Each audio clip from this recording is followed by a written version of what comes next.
बापू थोडा कठीण आहे हा प्रश्न. आता प्रश्न असा आहे की सध्या राज्यात जे मोठे विविध पक्षांचे नेते आहेत ते नेतृत्व करतात आहेत, त्यातील तुमचा आवडता नेता कोण? पर्याय आहेत उद्धव ठाकरे, एकनाथ शिंदे, देवेंद्र फडणवीस, शरद पवार. पण तुम्ही एकच पर्याय द्यायचा आहे. नाही, पण असं आहे की एक एक प्राइज दोघांना दिलं जातं. आणि एकनाथ शिंदे आणि देवेंद्र फडणवीस एक प्राइज एक नंबर दोघांत दिला जातो ना. बरं, आता मी अजून एक संधी देते, वेगळा प्रश्न, की तुमचे आवडते ठाकरे कोण? उद्धव ठाकरे, आदित्य ठाकरे की राज ठाकरे? आता मी तसं जवळून ठाकरेंशी सुद्धा काम केलेलं आहे. उद्धव तर वडील आहेत, त्याच्याबरोबर आदित्य लॉन्चिंग झालं. सेन्सिटिव्ह मुलगा आहे. दुर्दैवाने चुकीच्या पद्धतीने गोष्टी गेल्या. त्यामुळे आदित्य आणि त्याच्यापेक्षाही माझ्या घरी राहणे बिणे प्राण्यांशी करणं तेजस ठाकरेचे आहेत. ते नाही आहे तिथे. ऍक्च्युली माझा आवडता माणूस तेजस ठाकरे. अच्छा, म्हणजे त्यांनी पर्याय बाहेरचा पर्याय दिलेला आहे. बरं बापू, आता तुम्ही ना पुणे जिल्ह्याचं जे काय राजकारण आहे त्याच्याबद्दल खूप माहिती दिली. पुणे जिल्ह्यात लोकसभेच्या 4 सीट्स येतात. तर महायुतीसाठी 4-0, 3-1 की 2-2 कसं असेल निकालानंतर समीकरण? मला खात्री आहे 4-0 4ही सीट आहेत. 100% 4ही सीट. याचे मार्क ऍक्च्युअली ना निकालानंतर दिले पाहिजेत की बरोबर सांगितलं की चुकीचं सांगितलंय. आणि आता अगदी शेवटचा प्रश्न आहे. विधानसभेच्या बाबतीतही काही वेगळं घडलं समजा, तर शिवतारे नक्की काय करणार? पुन्हा बंडाचा झेंडा घेणार, राग येऊन पक्ष सोडणार की पुन्हा तह करणार? एक लक्षात घ्या, तह बी करायची काहीच गरज नाही.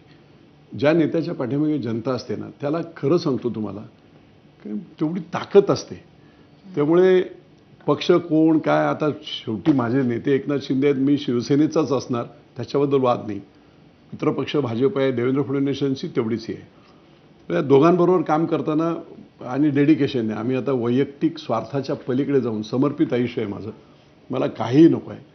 पण जेवढं राज्यासाठी करता येईल त्यासाठी जशी संधी मिळेल तसं करेल. पण मला पुरंदरमध्ये भाजपची स्थिती कशी आहे? चांगली आहे, बरी आहे, वाईट आहे? आता मी मला याच्यासाठी पाहिजे, कारण मित्रपक्षाबद्दल बोलणं योग्य नाही. एकाच वेळेला एकनाथ शिंदे आणि देवेंद्र फडणवीस तुम्ही दोघांनाही असं बरोबर बॅलन्स करताय. तर म्हणून मला विचारायचं की बीजेपीला ती सीट जाण्याची जर शक्यता निर्माण झाली तर तशी शक्यता आहे का?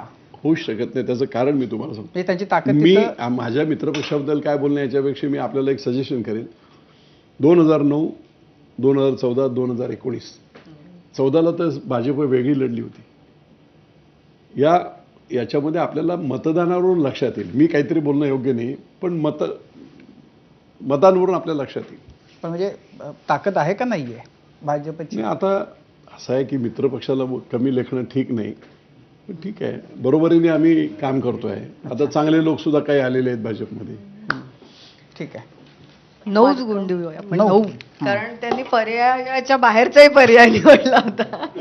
आता ते प्रत्येक वेळेला पर्याय बाहेरचा काढतील आणि जास्त मतं मागतील. आपला योग्य पर्याय संपला. आता वेगळे कोण कोणास म्हणाले?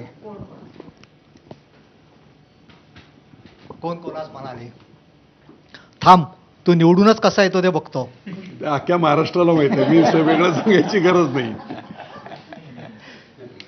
आता ते 2 ठिकाणी आहे. ते फक्त माझ्यासाठी नाही आहे, कोल्हेंसाठी सुद्धा आहे. पवारांचा बदला घेण्याची वेळ आली आहे. नाही, राजकीय बदला होत नसतो. त्यामुळे हे बदला घेण्याची वेळ म्हणजे की बाबा जे आपलं नुकसान झालंय त्या बाबतीत हे करण्यासाठीचं मी ते बोललो होतो. मी स्वतःच बोललो होतो. विजय शिवतारे पलटूराम, पुरंदरचा मांडवली सम्राट, अजित पवारला माझा आवाका कळेल म्हणणाऱ्या शिवतारेंनी आवाका दाखवण्यापूर्वीच शेपूट घातलं. असं आहे की आता सगळी चर्चा आपली झाली.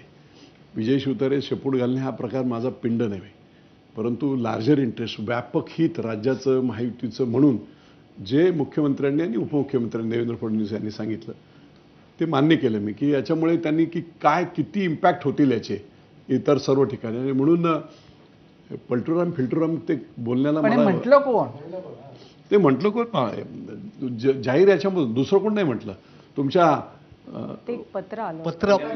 निनावी पत्रात ते पत्र व्हायरल झालं होतं. ते काँग्रेसच्या एका शिक्षकाने लिहिलं होतं आणि तुम्हाला त्याला उत्तर लगेच मी दिलं होतं. म्हणजे माझ्या मलाही माहीत नव्हतं. माझ्या निंबाळकर कोण सुयस ऐकताने की जेव्हा तू सनविवी लिहिलं तिथेच तू तो नाही आहेस तू शिवसैनिक जय महाराष्ट्र लिहितो आणि म्हणून त्याचं विश्लेषण लगेच आलं होतं. त्यामुळे ते मला बदनाम करण्यासाठीच हे होतं. मला त्याने ठीक आहे. शेवटचं, विजय शिवतारेंनी हल्ला केला की ते सळो की पळो करून सोडतात. त्यांचं शत्रुत्व मी पाहिलंय. आता मित्र तो बघा असं अजित पवार बोलले. चला, किती देत आहे? 9 मार्क. पण तुम्ही का कापलात 1 मार्क? ऍक्च्युली योग्य पर्यायामध्ये पण नाही कापायला हवा होता. चला, मग 10 पैकी 10 झाले. हां. अच्छा. आता कल्पना विस्तार.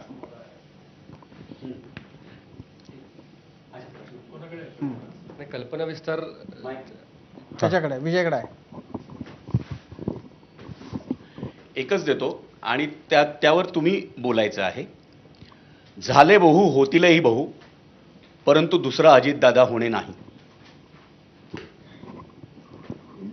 असं ते महाराजांसाठी वगैरे बोललो, शिवाजी महाराजांसाठी. एखाद्या व्यक्तीला, कोणी व्यक्ती असो, मला वाटतं दॅट्स अ रॉंग कोटिंग.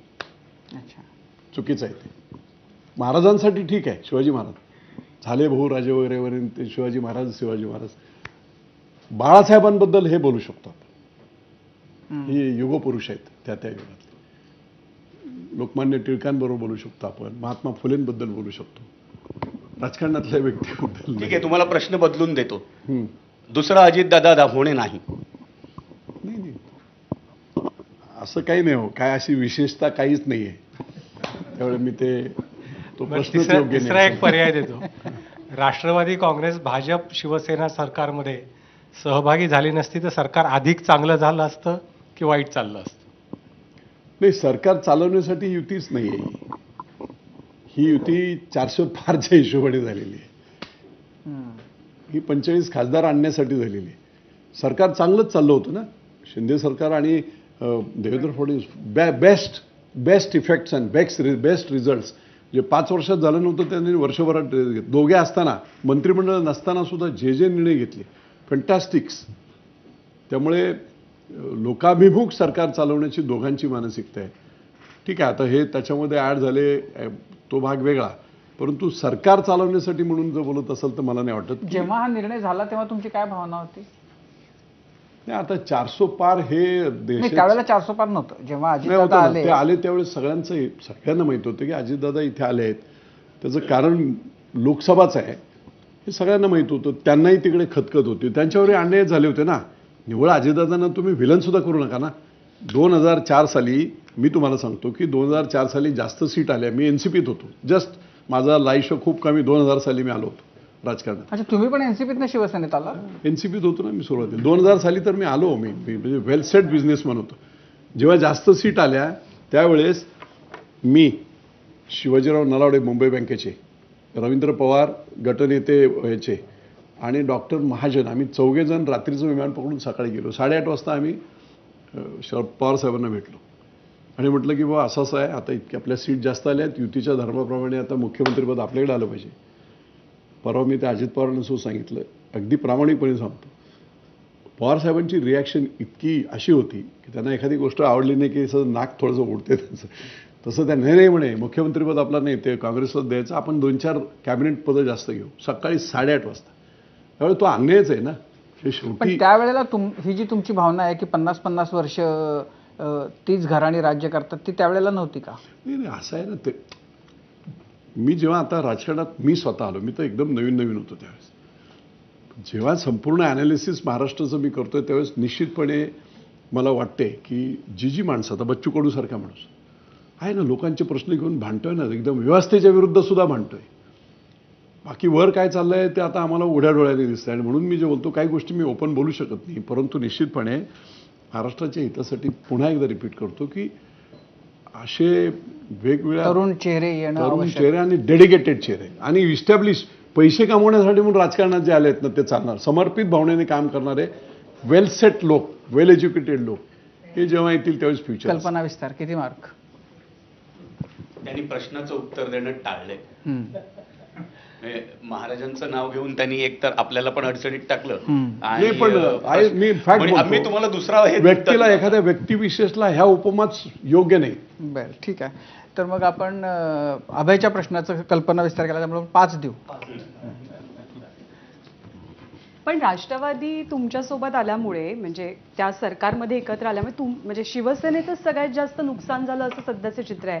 भाजपनं त्यांच्या जागा वाटपात इंटॅक्ट ठेवल्यात आणि म्हणजे काय म्हणतात त्याला, अडचणीत कोणाच्या जागा आल्या तर त्या शिवसेनेच्या जागा आलेल्या बऱ्याच अजून ठिकाणी कुठे सगळ्या पाहायला जागा मिळतात. कुठे डिक्लेअर झालेल्या आहेत? अजून तर डिक्लेअर व्हायचे आहेत ना. त्यामुळे जेव्हा सगळं फायनली